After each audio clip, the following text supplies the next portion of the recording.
Hello दोस्तों, क्या आपने कभी सोचा है कि अगर मुगल भारत नहीं आते तो हमारा हिंदुस्तान कैसा होता। आइए एक दिलचस्प यात्रा पर निकलते हैं और देखते हैं कि यहाँ हिंदुस्तान के विकास के लिए क्या रास्ते खुले थे। हिंदुस्तान जहाँ वेद पुराण और उपनिषदों के अमूल्य ज्ञान के अनमोल रत्न संजोए रखता है, इस भूमि की धरोहर भारतीय संस्कृति का आभूषण था। यहाँ के व्यापारी बाजार में सौदे कर रहे और किसान अपने खेतों में फलियां उगा रहे थे। भारतीय अर्थव्यवस्था में समृद्धि की उड़ान भर रही थी। धर्म और समाज के मेलजोल ने हर व्यक्ति के जीवन में अपार उत्साह भर दिया। समाज के हर वर्ग ने एक दूसरे के साथ एकता के सूत्र में बंधा हुआ था। विज्ञान और तकनीकी में भी भारतीय बुद्धि ने अपनी अग्रेसिव गति से उन्नति की नई सीमाएं छुई। वैज्ञानिकों के नए आविष्कारों ने विश्व को हैरान भी कर दिया। हिंदुस्तान एक आश्चर्यजनक यात्रा जहां संस्कृति, विज्ञान और समृद्धि का एक संगम है। यहाँ की प्राचीनता से लेकर विकास का सफर भी बेहद ही रोमांचक है।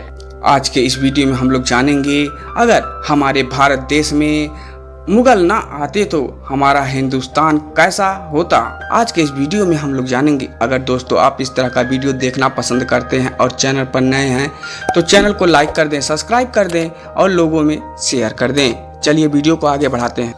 अगर बाबर पानीपत की पहली लड़ाई में इब्राहिम लोदी को नहीं हरा पाता तो क्या भारत में किसी हिंदू सम्राट का राज होता। मुगलों के भारत आने की कहानी और बाबर की महत्वाकांक्षाओं के साथ ही शुरू हुई थी। इसके अलावा इब्राहिम लोदी से रिश्ते खराब होने की वजह से दौलत खान और राणा सांगा ने बाबर को भारत आने का निमंत्रण भी दिया था। बाबर एक जबरदस्त मिलिट्री जनरल था। वो चंगेज खान और तैमूर जैसे विजेताओं का वंशज था।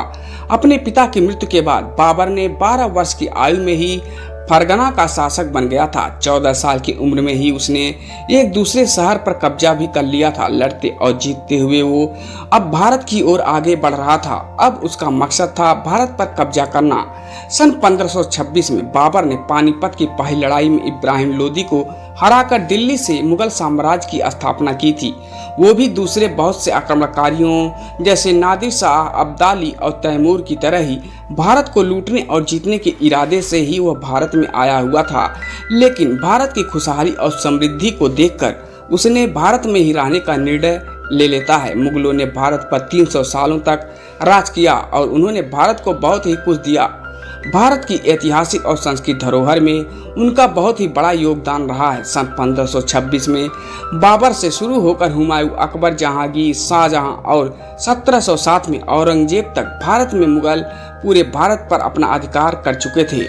मुगलों ने भारत को एक सूत्र में पिरोया था। उस समय के हिंदुस्तान में मुगल साम्राज्य भारत, पाकिस्तान और अफगानिस्तान तक फैला हुआ था। लेकिन औरंगजेब की मृत्यु के बाद मुगल साम्राज्य का पतन शुरू होने लगा। जब भारत में मुगल राज की शुरुआत हुई थी उस समय भारत छोटी छोटी रियासतों में बटा हुआ था। इन सभी रियासतों में आपस में संघर्ष चल रहे थे क्योंकि ये सभी रियासतें आज के भारत की तरह एक सूत्र में नहीं बंधे हुए थे, जिसका फायदा उठाकर भारत पर समय समय पर विदेशी आक्रमणकारी हमले करते रहते थे। इसी आपसी फूट का लाभ उठाकर मुगलों ने भारत में अपनी पकड़ मजबूत कर ली थी। उस समय भारत को एक सूत्र में पिरोने का काम अगर किसी ने किया था तो वह मुगल ही थे। पूरे भारत को एक करने के बाद अब भारत पहले की अपेक्षा बाहरी आक्रमणकारियों से अधिक सुरक्षित हो चुका था।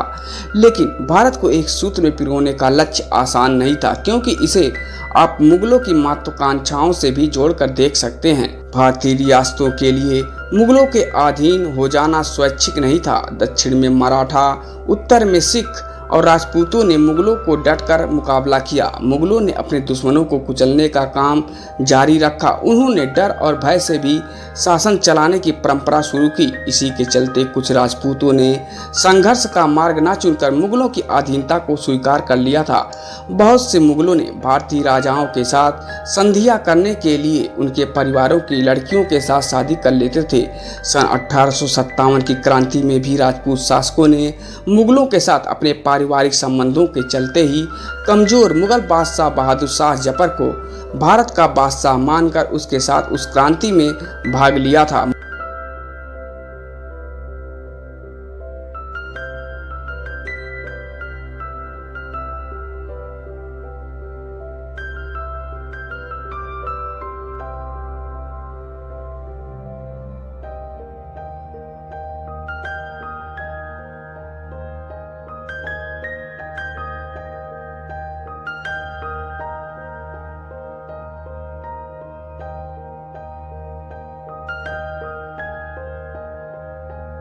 मुगल भारत में आए थे जरूर आक्रमणकारियों की तरह, लेकिन बाद में वो भारत में भारतीय बनकर ही रह गए। उन्होंने अपनी पहचान को भारत की परंपराओं और संस्कृति के साथ इस तरह से मिला लिया कि जिसे कभी अलग भी नहीं किया जा सकता। अकबर और उसके बाद के सभी मुगल शासक भारत के जमीन पर ही पैदा हुए थे। यही नहीं, बहुत से मुगलों की माताएं राजपूत स्त्रियां थीं। इसलिए मुगलों को विदेशी कहना और उनके भारतीय ना मानना सही नहीं होगा। इस तरह से हम यह कह सकते हैं कि अगर मुगल भारत नहीं आते तो हो सकता है कि भारत आज बहुत छोटे छोटे रियासतों में बटा होता। मुगलों ने भारत को एकजुट करने का काम किया था। इसे आप इस तरह से भी समझ सकते हैं कि आज के केंद्र की तरह से राज्यों से जीएसटी इकट्ठा की जाती है और बाद में राज्यों को दे दिया जाता है। इससे केंद्र का राज्यों पर नियंत्रण बढ़ जाता है और सभी राज्य एकजुट रहते हैं। मुगल शासकों के साथ कुछ दूसरे राजाओं की बहुत सी कड़वी यादें भी जुड़ी हुई हैं। जहां औरंगजेब के समय में धर्म परिवर्तन की कहानियां और हिंदू और सिखों पर अत्याचार ने मुगल शासकों के प्रति नफरत को बढ़ाया, वहीं अकबर जैसे मुगल शासकों ने रामायण और महाभारत की दूसरी भाषाओं में उनका अनुवाद को बढ़ावा दिया।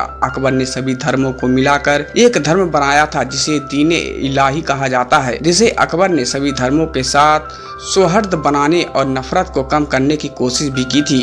दारा शिकोहा ने उपनिषदों को फारसी में अनुवाद करवाकर इसे आगे बढ़ाया ताकि मुस्लिम स्कॉलर्स भी उपनिषदों का अध्ययन कर सकें। फारसी में अनुवाद किए गए उपनिषदों को सिर्रे अकबर के नाम से भी जाना जाता है। फारसी में अनुवाद किए गए इन उपनिषदों को फ्रांसीसी वर्नियर के द्वारा फ्रांस ले जाया गया, जिन्हें बाद में अनेक्टिटेल देपरे ने फ्रेंच और लैटिन में अनुवाद किया। इसके बाद लैटिन भाषा में अनुवाद किए गए जर्मन फिलोसफर स्पोन्सपायर के पास पहुंचे, जो इनसे बहुत प्रभावित हुआ और उसने इन्हें the souls of his life कहा। इस तरह यूरोपियन विचारकों में भी पोस्ट वैदिक संस्कृत और साहित्य को लेकर रुचि बढ़ी। इस तरह कुछ मुगल शासकों ने सभी धर्मों का सम्मान किया। औरंगजेब जैसे कुछ कट्टर शासकों ने इस्लाम की एक दूसरी ही छवि पेश की। औरंगजेब के किए गए कामों को आधार बनाकर आज भी हिंदू और मुसलमान धर्म के सामान्य लोगों में नफरत घोला जाता है। इसलिए आप यह भी कह सकते हैं कि अगर मुगल भारत नहीं आते तो भारत में हिंदू और मुसलमानों में सौहार्द को आसानी से नहीं बिगाड़ा जा सकता था, क्योंकि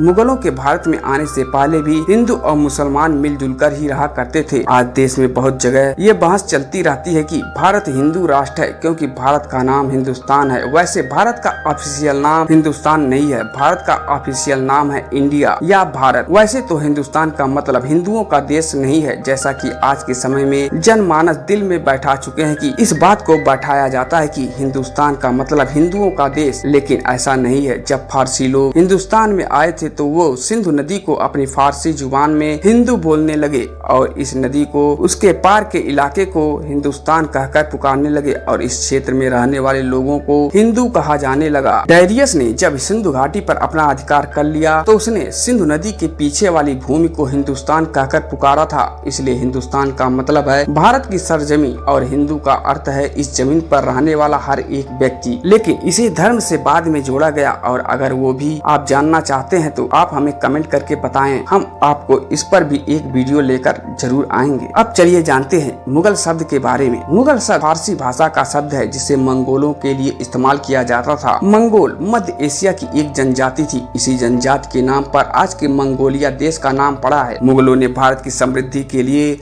बहुत कुछ काम किए। उन्होंने भारत को दुनिया का सबसे अमीर देश बना दिया था। भारत इतने सालों तक अंग्रेजों का गुलाम रहने के बावजूद दुनिया की 5वीं इकोनॉमी बन चुकी थी और एक समय ऐसा भी था कि जब भारत को सोने की चिड़िया कहा जाता था। व्यापार को बढ़ाने में मुगलों का अहम योगदान रहा। मुगलों ने भारत में ट्रेड को बढ़ाने के लिए सड़कों का निर्माण करवाया और नदियों और समुद्र में जहाज चलवाए, साथ ही बड़े बड़े बंदरगाहों का भी निर्माण करवाया। ट्रेड को बढ़ाने के लिए बहुत से बेकार के टैक्स को भी खत्म किया, जिससे उस समय भारत के बने हुए सामान जिनमें कॉटन का कपड़ा, नमक, मसाले, सिल्क और बैलून के कपड़े भारत से बाहर एक्सपोर्ट किए जाने लगे, जिससे भारत में रह रहे हिंदू धर्म के लोगों को बहुत ही फायदा हुआ, क्योंकि व्यापार का बहुत ज्यादा हिस्सा हिंदू व्यापारियों के हाथ में ही था, जिससे व्यापार के बढ़ाने से हिंदुओं की समृद्धि और उन्नति बढ़ने लगी। हालांकि बहुत बड़े बड़े सैन्य और प्रशासनिक पदों पर मुसलमान ही थे। मुगल बादशाह अकबर के कुशल प्रशासनिक नेतृत्व की वजह से व्यापार को बहुत ही बढ़ावा मिला था। बादशाह अकबर ने व्यापार को बढ़ावा देने के लिए टैक्स में बहुत छूट दी। इसी छूट का बाद में अंग्रेजों ने गलत फायदा उठाया और और इसे मुगलों और भारत के खिलाफ हथियार की तरह इस्तेमाल किया। 16वीं और 18वीं शताब्दी के बीच मुगल साम्राज्य अपने शबाब पर था। उस समय में मुगल दुनिया के सबसे अमीर और सबसे ताकतवर शासक थे। मुगलों के शान शौकत को देखकर 17वीं शताब्दी में भारत आए फ्रांसीसी यात्री फ्रांसीसी वर्नियर ने कहा था कि दुनिया के हर कोनों से सोना और चांदी हिंदुस्तान में आ चुका है। उस समय मुगल सल्तनत के सबसे अमीर होने का कारण पूरे भारत में इकट्ठा किए जाने वाला कर था। उस समय में लोगों को कृषि, पानी और यहाँ तक कि धर्म के नाम पर भी कर देना पड़ता था। हालांकि अकबर ने धर्म के नाम पर लिए जाने वाले टैक्स यानी कि जजिया कर को खत्म कर दिया था। लेकिन अगर मुगल भारत नहीं आते तो भारत दुनिया का सबसे अमीर देश जो बड़ी तेजी से विकास कर रहा था नहीं बन पाता। भारत में सामान्य जन में ये धारणा है कि मुगलों ने भारत को लूटा, लेकिन भारत में असली लूट अंग्रेजों ने मचाई थी। ब्रिटिश ईस्ट इंडिया कंपनी के भारत पर अधिकार जमाने के बाद सन 1870 में ही भारत की जीडीपी पूरे विश्व की जीडीपी का 12.25% ही रह गई थी, जबकि 17वीं शताब्दी में भारत 24.44% के साथ विश्व में पहले नंबर पर था। इस तरह मुगल शासन में भारत धन के मामले में पूरे विश्व में पहले नंबर पर था। हालांकि 1000 एडी तक ही भारत दुनिया में सबसे अमीर देश था और पूरी दुनिया की जीडीपी में भारत का शेयर 28.9% था। लेकिन उस समय भारत की इस अर्थव्यवस्था के विकास दर बराबर नहीं थी। मुगल काल में इस अर्थव्यवस्था को रफ्तार तब मिली जब मुगलों ने भारत में बहुत सारे निवेश किए। उन्होंने भारत में बहुत से स्मारकों में बहुत धन लगाया। अगर मुगल भारत में न आए होते तो शायद 2019 में ट्रेवल और टूरिज्म सेक्टर भारत की जीडीपी की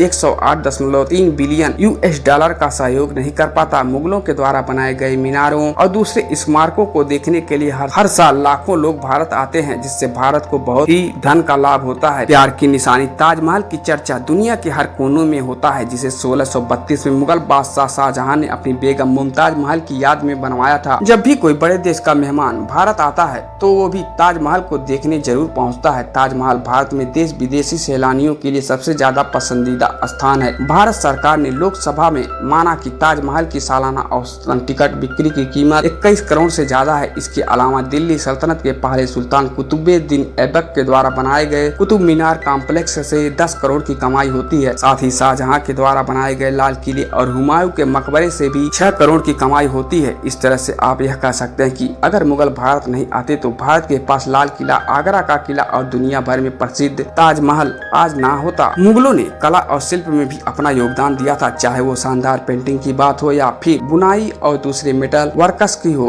ब्रिटिश और इंडियन म्यूजियम में रखे मुगल काल के हीरे, पेंटिंग्स, कला और शिल्प से जुड़ी चीजें इस बात का प्रमाण हैं कि मुगलों ने इस क्षेत्र में भी अपना अहम योगदान दिया था। मुगलों ने भारत को खाने के कई व्यंजनों से भी परिचित करवाया, जिसमें बिरयानी, कीमा और कबाब जैसे व्यंजन लोगों के पसंदीदा हैं। यही नहीं, मुगलों ने भारत को लड़ने वाले नए हथियार से भी अवगत करवाया। पानीपत की पहली लड़ाई में बाबर ने भारत में पहली बार किसी जंग में तोपों का इस्तेमाल किया। इस तरह मुगलों ने भारत को नए हथियार और रणनीतियों से अवगत भी करवाया था। मुगल काल में भारत में सबसे ज्यादा हथियार बनाए जाते थे और भारत से दुनिया भर के देशों में ये सप्लाई किए जाते थे। तो दोस्तों, मुगलों ने भारत को बहुत समृद्ध करने का काम किया और इस तरह मुगलों का हमारे भारत देश पर बहुत ही बड़ा योगदान रहा है। दोस्तों, आप लोगों को वीडियो कैसा लगा आप हमें कमेंट करें और चैनल पर नए हैं तो चैनल को लाइक करें, सब्सक्राइब करें और लोगों में शेयर करें। धन्यवाद।